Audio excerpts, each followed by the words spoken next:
So, we're going to go to the footings right now for about 10 minutes. Is it okay if we go to the core of what makes successful people wealthy? Is that okay? If it is, let me see your hands. If it is, say yes. Yes. Good. So turn to your partner and say, money is sexy. Okay. So, the first thing is, to be, and I'm going footings here before I go foundations, before I go above the ground. In order to be wealthy, in order to have the freedom and the choice that you all said you wanted, or most of you did, you need to build assets. Yeah, Rob, I know that. That's 101 stuff. So how many assets do you have pumping you money? Because the only way to create passive income, what's the word? Passive. The only way to create passive income is from assets. Only way. You can't do it any other way. Now let's define assets. Property. Human resource. If you have 30 employees in your team or 30 people in your business, they are assets. Anything that is systemized, that brings money in, that doesn't need you because it's automated or it's managed by somebody else, who's managed by somebody else who's overseen by you. It's the only way to get rich. I don't know anybody in the world who is genuinely wealthy who doesn't have assets. I don't know anyone. There may be an exception to the rule. But are you wealthy if you earn £1 million a year as a banker and you spend £1.2 million a year and you have no assets? No. So that's the foundation. It's creating passive income. Now, I know there are many of you in this room who have already bought 1 to 5 or 5 or more properties that are saying, I'm buying properties and it's not all passive yet.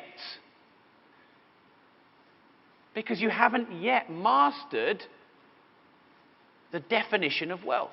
You haven't yet set up the systems, the people, the contacts, the resources to make your income passive. You're still working. And every hour you're working, I know you're thinking that's another £10, that's another £10, or that's another £50. But every hour that you work is an hour you can't create the systems. It's an hour that you can't find the people. Every hour doing is an hour you can't manage. Does this make sense? I got this lesson the really hard way because I asked you on Saturday morning, who's a hard worker? Who in this room does work hard, has worked hard, and is prepared to work hard? Because you need to be. But remember, every hour you put on your week is an hour you take off your passive income.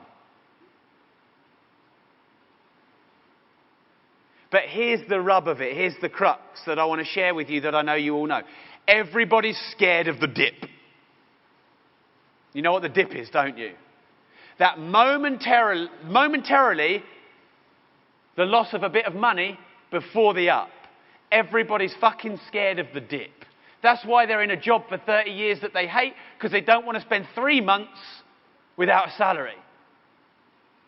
3 months without a salary for 30 years of wealth. And for years I was scared of the dip. But I'll tell you this for free. Everybody has to go through the dip.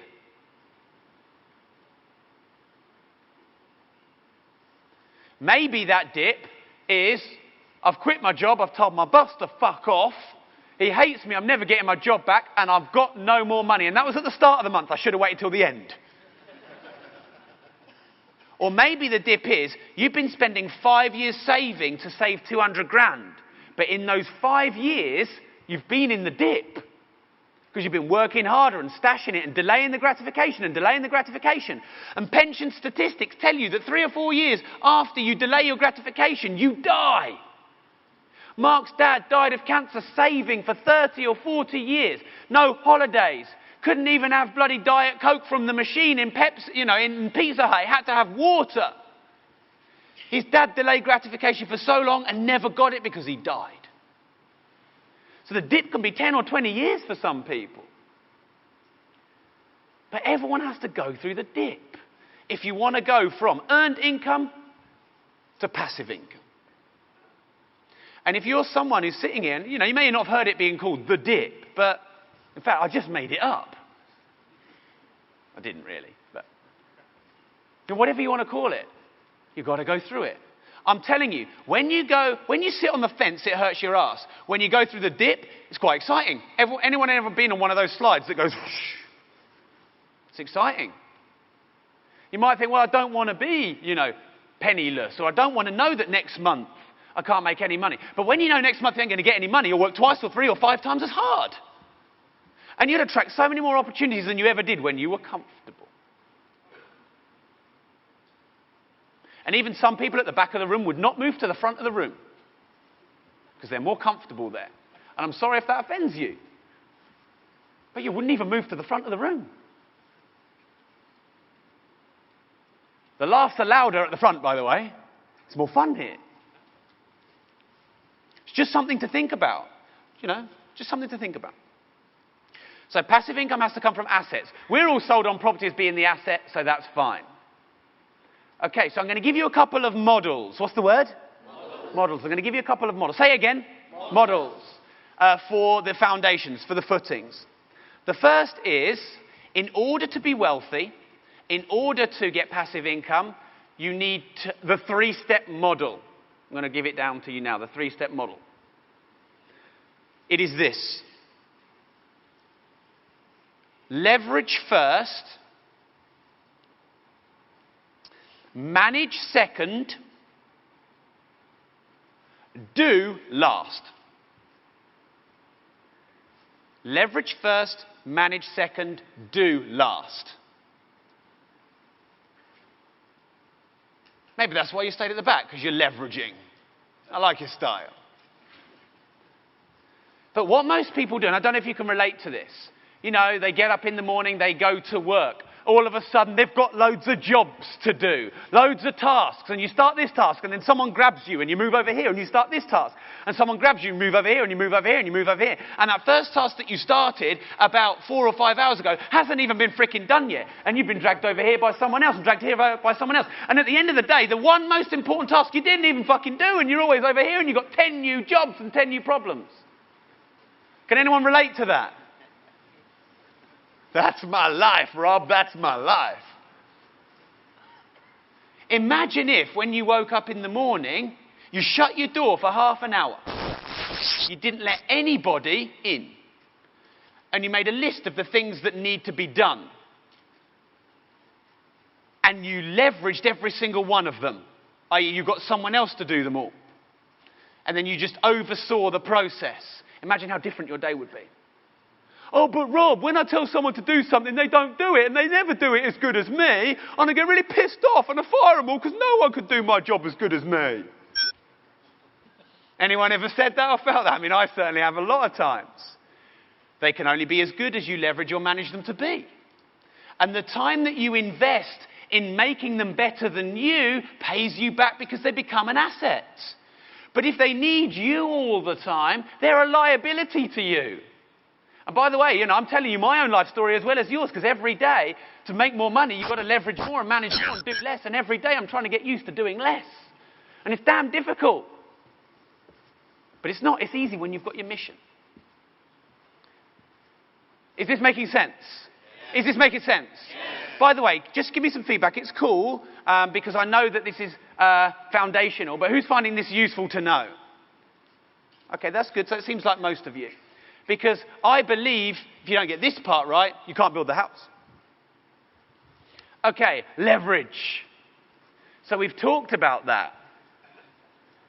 The only get rich quick is by leveraging. Contacts, resources, knowledge, systems, money.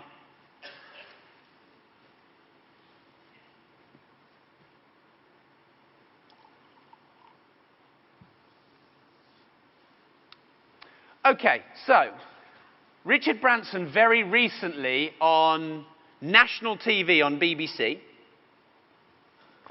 stated that anybody right now has a good, fair chance of being successful because asset prices are at their lowest point that he's seen them for many years. And he says that entrepreneurs, and he specifically said investing in property, is where he thinks it is right now. Lord Sugar, who was at last year's Super Conference as our guest keynote speaker, has a £300 million property portfolio and actually says that his technology business is the riskier part of his wealth. More risky than property. Obviously, for me, it's been a boyhood dream to be able to have people like this as my friends, which is great. James Caan, when the recession kicked in, said, I am buying up half of Mayfair in his book, and was getting yields in Mayfair of 9%, which is the equivalent of getting a 50% yield anywhere else. You know, he was getting really good deals because they were much lower priced. Much lower priced.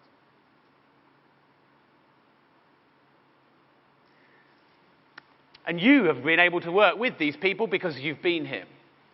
And the one lesson that I've got from being an entrepreneur, from being an investor, is that anybody can do this in the climate that we're in right now. We've built a large events business thanks to the systems that we've leveraged. There's no way I physically could have got 800 people in this room.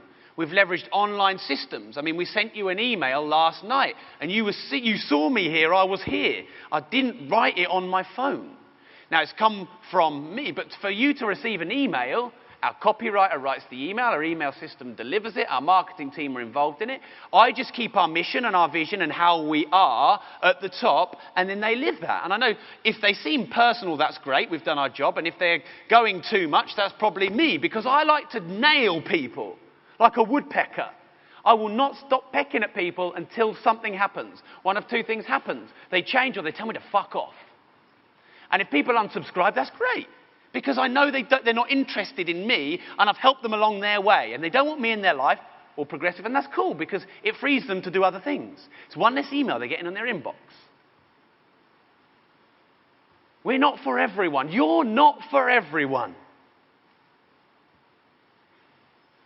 But it's the systems that build all this stuff. You know, the money we've raised for charity, the cars, the houses, the toys, and now, more importantly, the family. And I can genuinely say, and if you've got children, you know exactly what I mean, and I've only had a child for not quite 1 year, everything changes. You'll also know that leverage becomes more important to you than when you have a child. More important than when you're not a parent. Because you've got more time.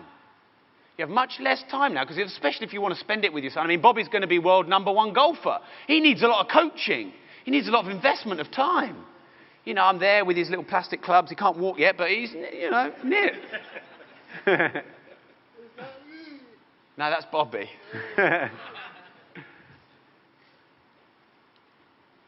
And, you know, a few years ago, if you'd have been with me on a very important day, you'd have realised that there was something that had to happen to me to be able to move forward. If you'd have been with me that day. So I wanted to be a pro golfer as a kid. I wonder why I want Bobby to be a pro golfer. And I was a pretty good golfer. I had a lot of practice. I mean, I used to practice in the house. I actually was, while Mum was washing her face in the bathroom once, I was practicing in the house. I smashed a bidet clean in half. So, you know, I was getting quite good at golf. I used to play in the back garden. Dad always used to say, shoot away from the garden. But there was a bit of a ledge and it was difficult to get over, so I used to shoot towards the house. And one particular time, hit a drive, creamed it, straight through the toilet window. Dad was sat on the toilet, glass and golf ball, ding, ding, ding, ding, with Robert! So I'd had a lot of practice being golf. And by the time I was 14, I was into sort of low single figures. By the time I was 15, 16, I was competing at almost a national level. And then when I got to 17 years old, I had a choice. I had a decision to make. College and study or golf. And at that moment, Dad and Mum still wanted me to do my education. I obviously wanted to play golf. My sixth form college was about 15 miles away from where I lived, so it was a long way away. The bus took about 14 years to get from my village to Cambridge. So Mum, Dad, the only way I'm going to be able to do both is if you get me a motorbike. Mum's like, you can have a moped. I was like, no, I want a motorbike. Sorry, I did do up the flies. Now, it took me 3 months to talk my parents into getting me a motorbike and not a moped. Because 33 miles an hour like that when you're 6'3", it doesn't look good. It looks like a baby horse. And I won't lie, the motorbike wasn't like that. It was more kind of like that. But still, as a 17-year-old, it extended my penis a good few inches. So I was quite happy with it. And so I eventually talked them into getting me this motorbike, a TZR 125. You could tap the valve and it would go up to 110 miles an hour. And I used to thrash it in the traffic and out of the traffic. I was on a death wish every time I went to college. And then one day, when I was driving to college, on the road towards college, a lady pulled out from her side of the road to cut into the drive, smacked straight into the near wing of me, over the motorbike, Golf career gone. Just gone. Just like that.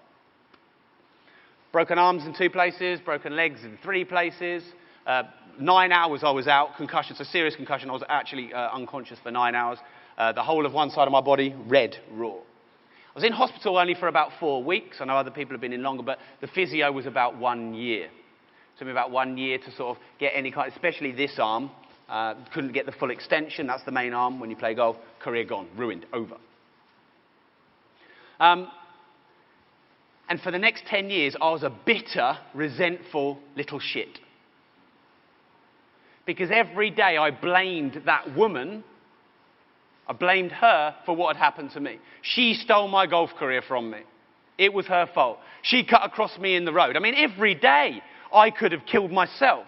On this one day, it was her fault. And I blamed her, and I was bitter, and I was resentful. And from the age of 17, when I got that bike for 27, till I was 27, till December the 15th, 2005, that was the main day for me, almost 10 years, I just rotted as a person.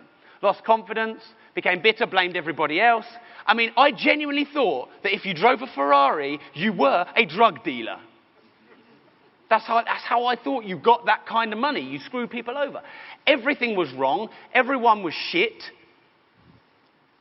And I basically became one of those crabs. Now, Mum sat me down when I was 27 years old, and she said, look, son, you know, I love you, but, you know, do you remember when you used to do GCSE art and you were the best at school? Do you remember when you used to play county cricket and when you used to play golf and you were so good? And I was like, yeah. And she said, son, you know what? I have to say this, but if you want to grow, you've got to let it go. I mean, that sounds like a Tony Robbins quote, and that came out of my mum's mouth. If you want to grow, you've got to let it go. I don't know if I was ready for that lesson then, but it didn't take long. You know, whatever it is that was holding me back wasn't them. It was me.